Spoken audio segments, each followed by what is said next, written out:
এই তুলসী গাছ নিয়ে ছোটোবেলা থেকেই একটা আলাদাই ইমোশন রয়েছে, হয়তো শুধু আমার নয় অনেকেরই। তো আমার বাড়িতে আমি ছোটোবেলা থেকে সব সময় দেখেছি আমাদের বাড়িতে একটা হরিমঞ্চ, সেই হরিমঞ্চের চারপাশটা প্রচুর পরিমাণে ফুল এবং তুলসী গাছে পরিপূর্ণ।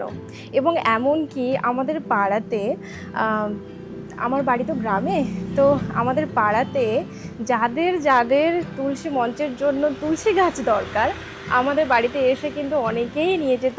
এবং তুলসী কাঠির যে মালা হয় আপনারা অনেকেই জানবেন, অনেকে গলায় পরেন, তো অনেকেই কিন্তু আমাদের বাড়িতে এসে তুলসী গাছ নিয়ে যেত এবং সেই তুলসী গাছ শুকিয়ে